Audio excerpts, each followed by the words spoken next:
Hey guys, welcome to another episode of War of the Dork, episode 12. Let's jump right into it. This war was a lot more fun than the last wars. We dealt with the hero for hire Kestrel securities much better. So here's attack number 1.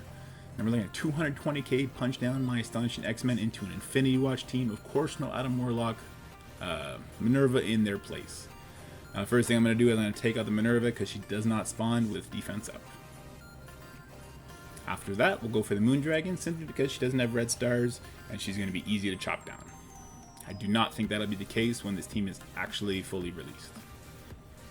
Nor do I think my kill order will be the proper kill order when the team is actually released. But with that said, I do think Astonishing X-Men stand a good chance to do a lot of work against this Infinity Watch team, mainly because of Jubilee's Blind slows, Iceman slow, Beast peels off all those debuffs that you get. I think they match up really well against the Infinity Watch team. Probably not a one-shot punch across though. We'll wait and see on that. I'll go ahead and target the Moondragon just because I know the splash damage will take Minerva out anyway. So with that Minerva death, we get a bunch of speed. We could have finished off the Moondragon there. So that death proof is a phantom death proof. She only had one when Jubilee did the ult. So yeah, I don't think that's a real one. Let's see if this splash damage takes her out. Yeah, so that was a phantom death proof. Please fix the phantom buff, guys. In Scopely Boundless, in war, it is so important for us to know what we're dealing with. So we're stuck behind the File of L, so we'll go ahead and take her out. I should have done the basic there because it would have peeled everything off. We could have got through her faster. But there she goes, and we get to spread the blind. Pretty cool there. And finally, we're going to take the first life of Gamora. She comes back. We got speed from it, though. So Bishop's going to go, and we're just going to tear through this Gamora before she gets a turn. And finally, the baby Nebula goes down. So there you go. My first-ish encounter with Infinity Watch, on defense. Attack number 2. So we have a slight punch down my Shadowlands into a Ghost Guardian team. Obviously I'm not in danger of losing this one. My Shadowlands isn't as built up as they could be. I have like a 40k Moon Knight and an 80k White Tiger. I need them a bit higher to be able to do the more important teams like Emmarauders or even Heroes for Hire and stuff like that. But I'm now stuck working on Infinity Watch, and after Infinity Watch, I'm going to have to work on my Dadbros, my X Factor rather, just to be able to unlock Adam Warlock at higher powers, right? So unfortunately, we've been, locked into doing that team. Fortunately, it's a good war team, so it's not wasted, but it's just not the team I wanted to work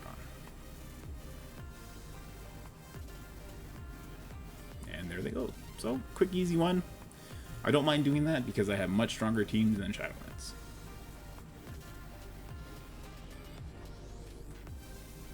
Attack number 3. So this is a big punch down. I think this was about 200k. But the enemy team is a pretty beefy team with Zemo, with Dadbros, and Red Skull and Crossbones. Now what I need to do is I won the coin flip, so I need to try and ability block the Zemo, even though he's boosted, so he's got the deflex. We do get the ability block, which is great. It means we're not going to eat all those big bouncing damages from his ult, nor are we going to get all those slows. Unfortunately, the Dadbros do get to do big damage to us because we chose to ability block the Zemo and not the Shatterstar. I still think that was the right move. Shatterstar goes again.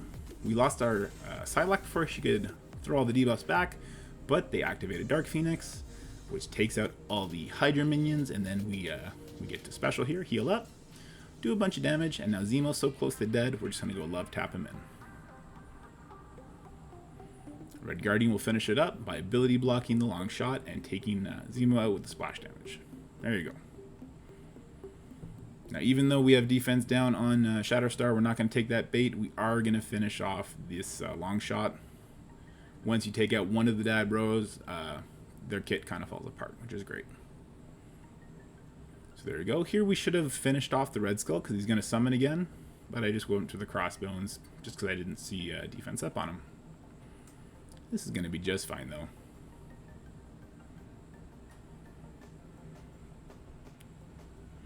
Go ahead and get ourselves some death proof. My Red Guardian is a level 5 ISO healer, so you saw his heal was tremendous there. A lot of people are talking about Sam replacing him in the Doom Raid. I'm not sold on that. Red Guardian is such a beefcake, but I could be wrong. Power creep, power leap is real right now, but that's to be seen. So not that it was super important, but I waited until I had one of my weaker damage characters to take out that minion. I kept using my attacks from Zemo and Phoenix on the Shatterstar. And there you go. Easy win. Of course, these have been big punch downs. I don't know if you saw in the bottom screen of the first attack, it was announced this is a 23 million punch down war. We're never granted those, so this was a very, very welcomed war. Especially after this week. It's been pretty rough. Attack number 4 is a giant punch down symbiotes into Asgardians. So, not much to say about this, guys. Kill a bunch of Gregs, kill the Loki, kill the Hela, and the rest are going to just fall over in the meantime. Take a drink. Ignore the mug. Coffee. So I like to use the basic with Symbiote Spider-Man because I want to get defense down on my enemies, and hopefully Screamer's going to chain into them and put offense down on them as well, so that Anti-Venom can go and steal both of those great buffs, and now we're ready just to rip, rock, and roll. So there you go.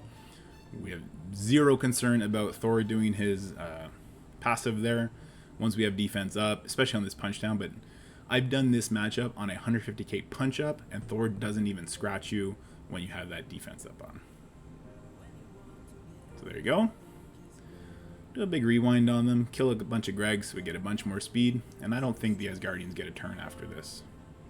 No point using the Anti-Venom special in this matchup. It's not going to last long enough to use it again anyway. Use the ultimate again anyway, I should say. So there you go. Thor's going to bleed out. Symbiote Spider-Man is going to ult here and I believe take everybody out. There you go. Boom. Nothing left to do but special here, and bye-bye Heimdall. So, very easy matchup, very strong counter, and it was a punch down, so absolutely nothing to write home about there. Attack number 5. So this is X-Force against Shield Kestrel on a pretty big punch down. This one, guys, is a lot scarier than it might look. Kestrel is a beast, and if you ignore all the other Shield people around her, there's the chance that they're going to kind of re-pop up their life and you're going to get yourself in trouble. So I chose the weakest member, the Shield Medic. I used the basic from Domino to get an assist, knock her into yellow, give X-23 some speed to start building up. Now I get very fortunate with this bounce. Bang bang, twice on the medic, so she's gone, no more healing from her. We special with Cable to flip a bunch of, to strip a bunch of buffs. And I'm not going to use that ultimate just yet because I don't want to waste it. No, I do use it. Excuse me. But you see it's wasted here, a bunch of blocks. Normally I would not have wasted that for that exact reason. Kestrel one-shots my G15 Negasonic 6 red star. That's what Kestrel does, I guess. Get used to it.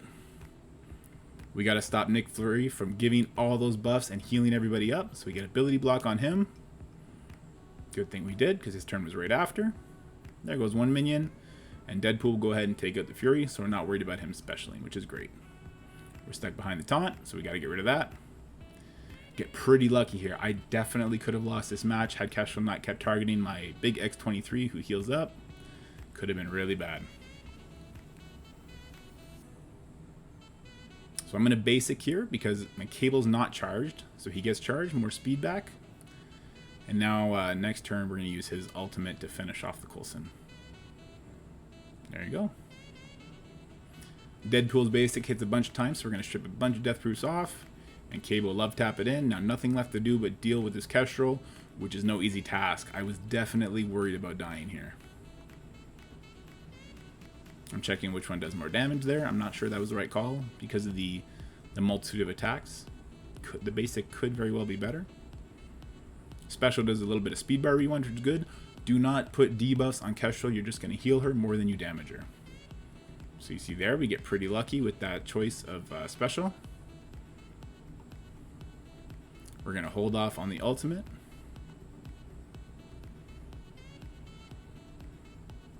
I'm not going to hold off on that special because I'm worried he's going to die to that ability that just killed Cable.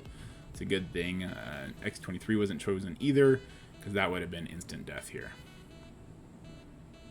So there we go, buffs are off, and X23 is going to come in and slice and dice, and she takes out the Kestrel, proving that she is the, I'm not even going to say it, of course Kestrel's better than X23, but X23 is still great.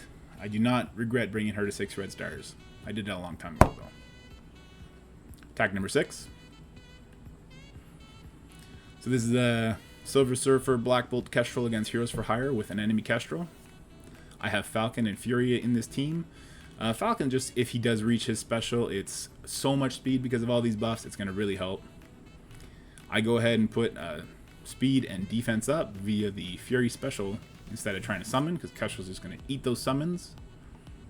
We go for the strip on Colleen. Will we hit it? It's a pretty big Colleen.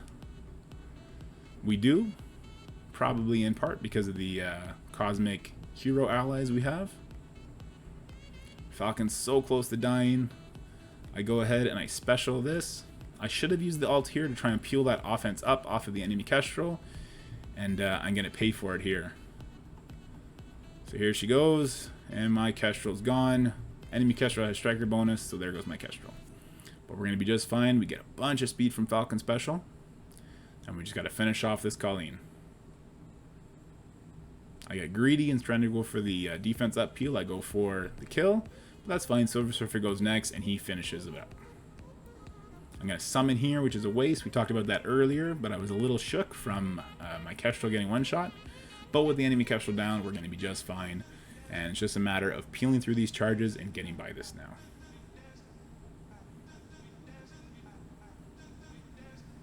Falcon special is so strong. If you have a really big Falcon, I think he's great against Heroes for Hire.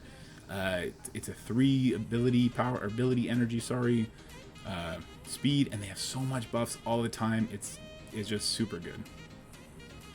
We unfortunately don't get the kill on Luke Cage before he gets to rebalance from the passive.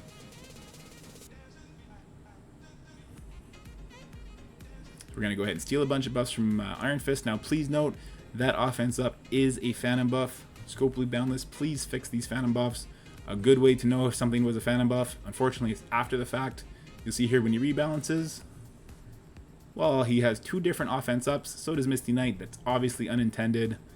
Each of them have Phantom buffs. So we've already seen a Phantom buff on Moondragon in the Death Proof, and now on the offense up on Heroes for Hire.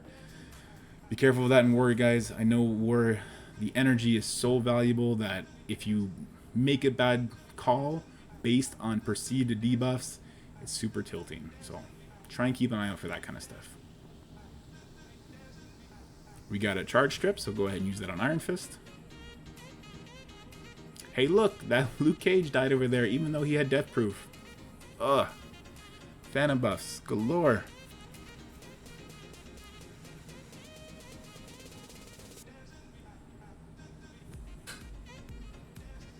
So there goes Iron Fist. Nothing left but to whittle down this Misty. There we go.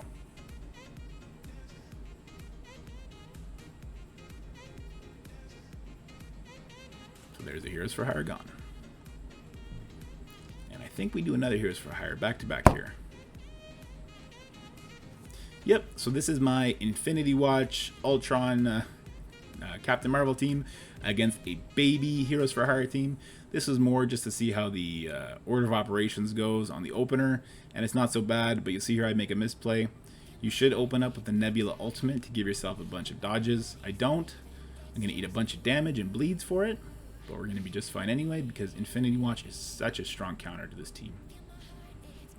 A big Gamora goes a long way, and I completely obliterate the Jessica Jones. Now in the full Infinity Watch team, Gamora's going to get empowered right away, and you're going to have a lot more options in what you want to do there. So you're going to see my Ultron does a lot of the lifting here with his debuffs and stuff. But just the fact that Phyla Vell, she is comparable to the Hero for Hire members that are here. So is my Nebula. My Gamora, my Captain Marvel, and my Ultron definitely skew the power difference. But just the fact that Phyla Vell and Nebula see the end of this fight is really encouraging against this matchup. And I would encourage you to go check out Travel's channel. He did a similar matchup where he has Moondragon unlocked and he puts in Emma as the 5th, and he completely walks over on a Heroes for Hire team. Very impressive stuff.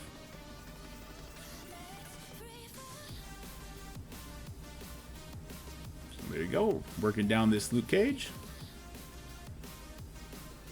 We just used the basic there. Again, I don't know why we're holding off on the alt. I think I just didn't know Nebula's kit as well as I do now, because I just made a video about Nebula's kit, so I really had to study up on it. Those dodges you get from her ultimate are very important, very strong. Hell, the counterattacks you get from her special are really good too. She is an absolute kit monster for the Infinity Watch team, and I'm just not making good use of it here. So my Gamora one-shots the Colleen. Boom, boom. She's gone. Small Colleen, giant Gamora, to be expected. Still just using the basic. I think I'm too hyped on that 10% damage it does, base. Yeah, the rest of her kit is way more important. There goes the Iron Fist. And finally the Misty. So guys, this is not written in stone proof that Infinity Watch is going to crush Heroes for Hire. They will, but this is not indicative of that. This is just a giant punch down with Ultron.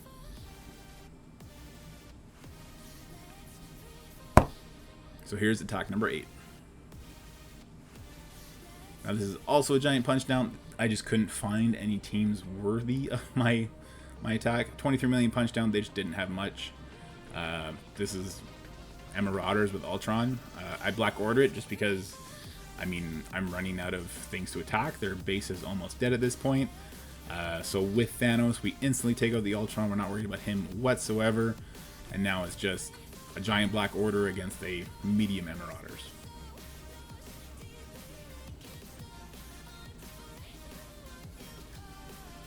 Just loading up some vulnerables on the strafe. Strafe. Do basic just to peel everything off. The ultimate would have peeled off a little bit, but not as much.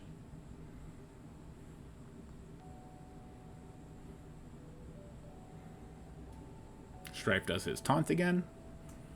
There goes the ultimate from Emma. Luckily it went on Thanos and not on Ebony. Had it gone on Ebony, I wouldn't have been able to do this, which is turn meter rewind and slows. Thanos flips everything. He doesn't not need to land that. Even with blind, it will flip debuffs. So we go ahead and do that. And we're just beating up on the Emma here. I'm not even sure if Thanos gets to use his ult. No, he will. Here it comes. We have it on auto now. We're not worried whatsoever. And now, guys, the fight you've been waiting for. I know this is the most impressive fight I've ever done. Attack number 9. It's the best use of Doom you could possibly ever ask for.